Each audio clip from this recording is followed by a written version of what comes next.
7, Rubiksa. Marcela setting up Siegel on the outside. Nako, he's bottom of the net. And that's from DLDB range. Doon sa rebound, sa offensive rebound, nakakuha San Miguel. Fields taking it from the outside. His sport from DLDB range.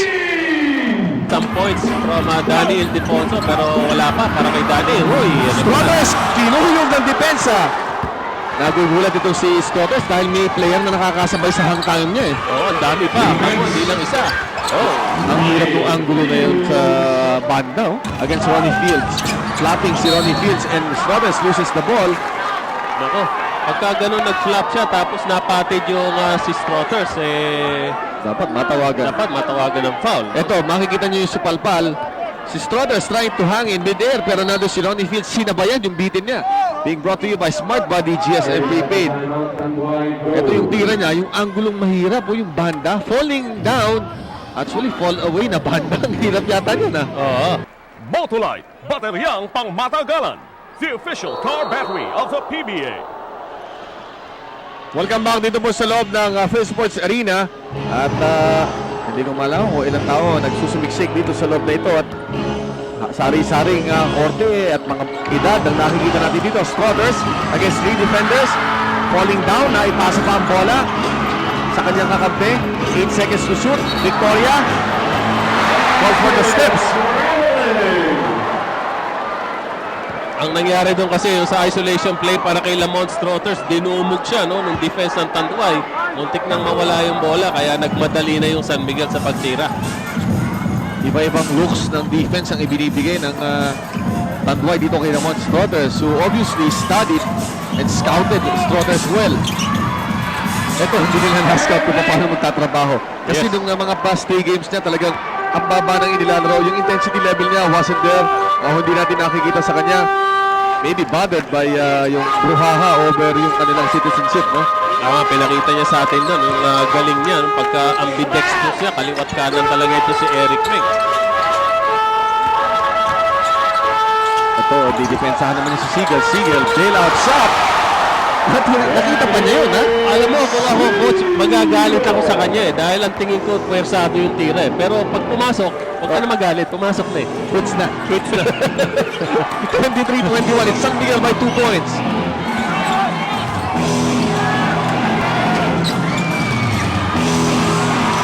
Sa ilalim, itinira ni Cantonhos and itong si Siegel na kalabit ng konti sa kanyang tagiliran. And a bit winded. Baga, nakalabit yung gitara. Tama, medyo nasaktan siya, no? Pero alam mo, pag hanggang walang naririnig na whistle, Tuloy-tuloy lang. you should keep on playing. And ginawa niya, lumayo siya. Strotters. Ang pasa niya, pangalawang beses sinusubukan bigyan. Ronnie Fields! With the behind, actually, hindi na behind the back. A wrap around dribble, if there is such a thing. Diba, yung behind the back, iba yun. Ito, yung wrap around, parang Jason Williams At saka yung wrap around niya, yung necessary Yun, no? Hindi arte lang yan, ano? Kailangan biglang may tumao sa harap niya. So, kailangan proteksyonan mo yung bola. Ang ganda ng control niya sa bola. What's yung Vectus, no? Yung backspin dun sa kanyang pag behind the back. And that was brought to you by Smart Body GSM Prepaid. Fields had 9 points in the first quarter, all coming from 3-point country. Actually, he had 1 free throw pala dun sa quarter na yun. A total of 12 para kay Ronnie Fields. Nakita natin yung dalawang import yan. Si Ronnie Fields, kanina sila Lamont Strotters. Walang kaduda-duda, no? 2 of the best imports dito ngayon sa conference natin. Ilagay mo pa dyan si Derek Brown. Yes. At yun ang tatlo sa pinakamahihigpit ng mga imports na nakikita natin dito po sa ating PBA Governor Staff 1999 edition. They go to Strotters against West. Strotters. Step back, 3-point shot. Wala. Fields rebound. Ando si Strotters, tasi pa ang bola. And quick to react si referee Palliser. He saw that one, tumama sa paa ni Strotters. Kanina pa ginagatasan ng San Miguel yung matchup na yan, yung Strotters at saka yung Jason Webb. Pero itong si Lamont Strotters would be more effective against Jason kung dadrive niya Ang ginagawa niya rito parang, baka changing the look, ika nga, na tumira muna sa labas kanina. Eric Meng using the board, wala. Siegel rebound. Versatility, pag mag-uusapan, kahit sino sa team ng San Miguel can grab that rebound.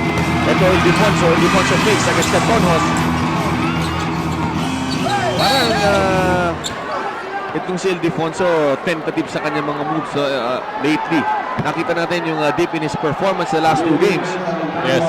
Ako, si Alchua medyo napasok sa loob ng rim kanina, ng court kanina. Na technical foul si Jason Webb. Kasi, paano nga coach yun? Kasalanan mo ba yung kung yung player na binabantay mo nagtatali ng sita sa backcourt at ikaw nandun nagro-ronda? Kailangan ba abulin mo pa yun? Hindi, kailangan lalabas ka ron doon sa may shaded area. Ang problema si Eric Mink nandun sa loob ng shaded area. Miro mo ronda ng isa. Dapat lulutang ka pa rin. So hindi mo naman kailangan bantayan yung tao, but kailangan hindi ka magdadaya. Hindi ka magsosona. Tama yun. No? Lalabas ka lang doon sa area doon sa bandang gitna. So second illegal defense on a technical na tinira nitong o second technical on an illegal defense ang itinira ng San Miguel Bears. Strothers gets away.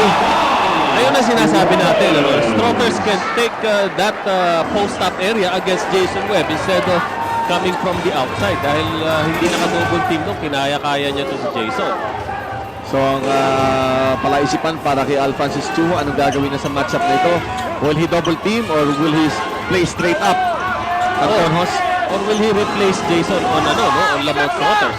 So tatlo ang choices niya. Eric Mink. Si shoulders. Talagang balikatan ng laban sa ilalim. And Victoria gets it. Baka may contact naman doon sa last play na yun. Pero walang whistle, so you just keep on playing. Nako! Ano yung sakit na yun? Ano yun? Kahit anong galing mo, no? Makikita mo kahit dito sa pro level, may mga players pa rin ang lakas ng tendency to think of the basket before even getting that pass. Oh, tama. Yung nakatingin na sa rim at sa tingin sa isip nila, isinushoot na yung bola. Hindi pa nila nasasalo. And that is one good example.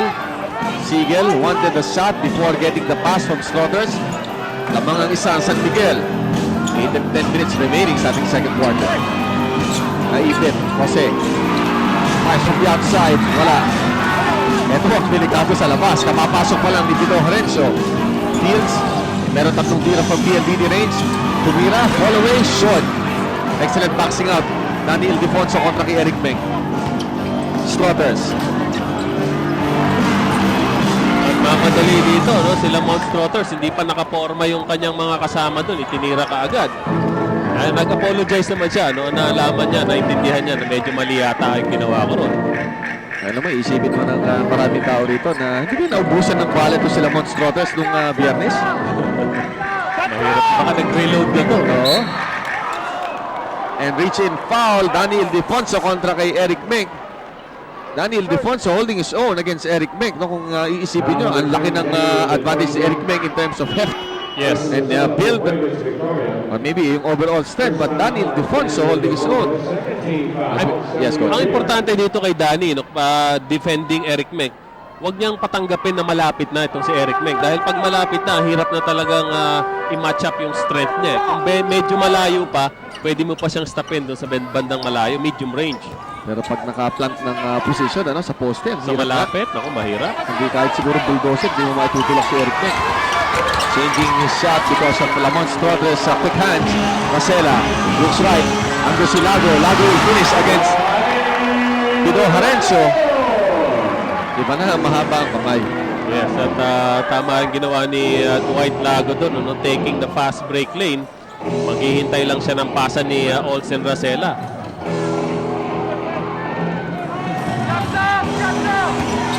Eric Mink spins to his favorite side and traveling ang itatawag sa kanya. Yun ang ibig natin sabihin. Ano? Pag manggagaling si Eric Mink sa labas, pwede mo makontrol. Pero pag tumanggap siya doon sa malapit na, pag ikot niya, nandun na, palakasan kayo ng katawan, matatalo ka sa kanya. Meron tayong 6 and 37 sa ating Jackie Braves running time. Ito, pinalitan na ni Alchua si Jason Webb. Yun ang hindi natin nakita option. Oh, the import on the import. Yun, nagtapatan na nga yung import dahil hinap na si Jason kay Lamont. So tama rin ang ginawa ni Alphonsus Chua. Yung isang option at least ginawa niya. Pinalta niya si Jason Webb ng Pito Horencio, but he made an adjustment. Itong si Ronnie Fields na ibinigay niya kay Lamont Strothers. Fields from the outside is short. Pick up ng bola, kinuha ni Strothers. Strothers against Ronnie Fields. Strothers changing pace. Iba rin ang control ng bola, but Ronnie Fields galing talagang umanticipate ng bola. Kaya nga medyo hirap na ngayon sila Lamont Strotters. Hindi niya madrivean yung depensa ni Fields. Score natin, San Miguel by 5, 30-25 with 5:55 remaining dito sa ating first half.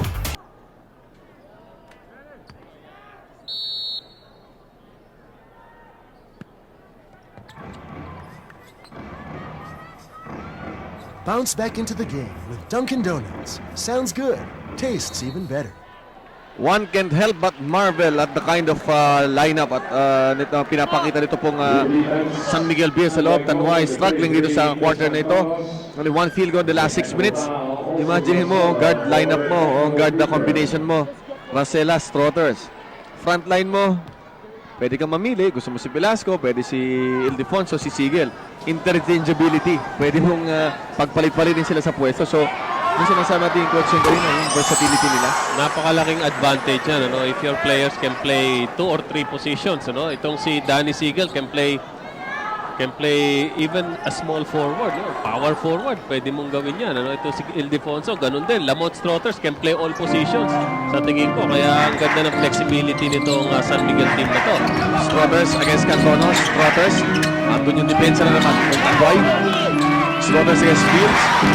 Takes it from the outside. Nasa loob na. Niluwa pa para kay Strotters. Up by 6 points ang San Miguel Beer. Pareho nang gigigil na rito. Yung import nakatapat sa isa't isa. Yung Fields kanina nagtitira ng 3 points. Nagmimintis na. No? Same thing with Lamont Strotters. Kumapit ng konti. Bumitin. Baby the shot dahil nando si Strotters sa kanyang harapan.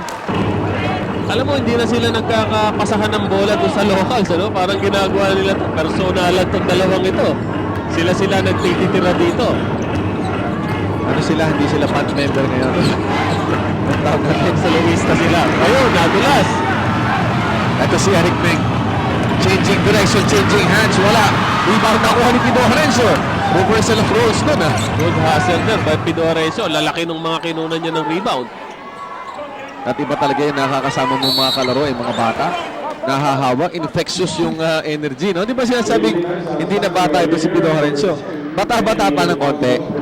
Bata-bata. Bata pa naman si Bata Pido. pa. And one of the deadliest gunners ng ating liga, Pido Lorenzo. Isa sa tatlong trio na makikita natin dito sa PBA. Nung kanina, no? Nakita Oo, natin ulit natin. Yun ay sila Mikey Arroyo, si Mayor Ace Manalang ng Tarlac-Tarlac. at saka si Rockets. Sabi nga ni Andy Howe at saka ni Ed Pixon nun eh. Oo, kilala mo si Ronnie Ricketts dahil sa mga Rockets daw ni Ed Pixon. Iba talaga yung dalawang yun pagka walang ginagawa. Score natin remains at 31-25, San Miguel by 6 points. Nakikita natin si Daniel Ildefonso, wala pang gaanong contribution sa offense, but is doing a good job here trying to limit yung points ni Eric Meng. Ayan, nakita natin ulit. Totoo na to. Ayan, si Mikey yun nando sa kaliwa. Ayan, si Mayor Ace at saka si Ronnie Ricketts. Si Ronnie Ricketts is with Bina Morales. Ganyan yan si Inday ngayon na ibang-ibang kondisyon. Oo nga. And she will be our special guest at halftime. Alam niyo ako dito sa PBA eh. Wala kaming pinipili. Babae, lalaki, basta gusto yung manood, bahala kayo. Inyo po itong PBA. Samantala, tatawagan ng foul si Ronnie Fields and the imports taking on each other dito po sa ating second quarter. Itong Tanduay, hirap na hirap makakuha ng field goal dito. Kanina pa itong 25 sila kanina. Nagkaroon ng isang puntos, naging 26. Pero wala pang field goal so far this last few minutes. Almost 8 minutes na sila, coach, na walang field goal dito sa quarter na ito. Ayun, no? Tignan natin percentages. Bagsak na sa Tanduay. So nag-adjust na ng depensa rito yung San Miguel. Lamont Strotters, spins, fall away. Hindi pa naman ako yung bounce. Ildefonso will get this one. Picking up a loose ball. Ito mo yung makikita mo sa San Miguel, hindi mo talaga malaman kung paano mo pipigilin eh. Yes, and that was caused actually no, by yung isolation play ni Lamont Strotters. Alam nila magaling. So lahat ng depensa nakatingin sa kanya. Doon sa rebound, sa offensive rebound, nakakuha San Miguel. Fields taking it from the outside. His sport from PLDT range. Hindi bali na kung kahit si Fields na lang ang tumira. Dahil sineset up talaga ng San Miguel yun. Naka-clear out sila para sa tira ni Fields na yun. Ng Tanduay. Ildefonso na sa labas. Trying to moving closer. Nabitawan ng bola. Nakuha ni Chris Cantonos. 4-point lead. That time, sinubukan ng San Miguel na i-isolate yung local nila, no? Pero medyo nag-fail sila dun sa play na yon. Tito Harencio, tira wala. Rebound Ildefonso. Danny Ildefonso nakadapot ng kanyang third rebound sa ballgame. Wala pa rin pahinga. Ito si Daniel Ildefonso magmula kanina. Under 10 seconds to shoot. 7, Ibixa. Marcela setting up Siegel.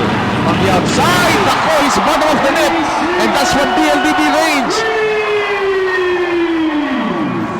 Medyo talagang umiinit itong laro ng San Miguel dito. They made the good adjustment on defense. And now yung offense nila naman nag-click. Fields. Trying to retaliate. Wala. Loose ball foul. Tatawag ni Chris Cantonos with 2:27 remaining sa ating first half. Siya nga pala mamaya po pagkatapos ng ating game na ito. It's a basketball the whole night para sa atin. We'll bring you the NBA games in Japan. Pero pagbabalik namin, bibigyan namin sa inyo ang last 2 minutes and 27 of the first half. San Miguel, 36-29 para sa Tanduay. Motolite, bateryang pangmatagalan. The official car battery of the PBA. Sila po ang mga kasama niyong nanonood ng live games ng PBA dito po sa Sunday on a double main event Sunday. No? Ito po ang mga tao sa loob ng Phil Sports Arena. Kasama nga ng ating mga kasamahang nanonood all over the country sa pamamagitan ng Vintage Television and of course ang ating mga affiliate stations, ang ating mga provincial stations sa IBC 13 and the cable operators all over the country. Magandang gabi po sa inyong lahat. Kung saan man kayo naroon, salamat sa inyong walang sawang panonood ng PBA. San Miguel is trying to get some points from Danny Ildefonso pero wala pa para kay Danny. Uy, Strotters, kinuhulog ng depensa. Nagugulat itong si Strotters dahil may player na nakakasabay sa hangtangan niya eh. Oo, ang dami pa. Hindi lang isa. Ang hirap ng angulo na yun sa banda. Oh.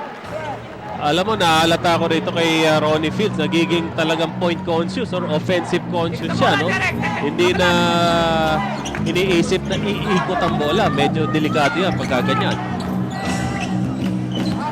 Naman Strotters clear up na naman para sa kanya against Ronnie Fields. Flapping si Ronnie Fields and Strotters loses the ball. Nako, pagka ganun nag-flap siya tapos napatid yung si Strotters, Dapat matawagan ng foul. Ito, makikita niyo yung supalpal. Si Strotters trying to hang in mid-air pero nando si Ronnie Fields, sinabayan yung bitin niya. Being brought to you by Smart Body GSM Prepaid. Ito yung tira niya, yung anggulong mahirap o yung banda, falling down. Actually, fall away na banda. Ang hirap yata yun Oo. Isa pang napansin natin dito, si Alvarado, wala pa rin.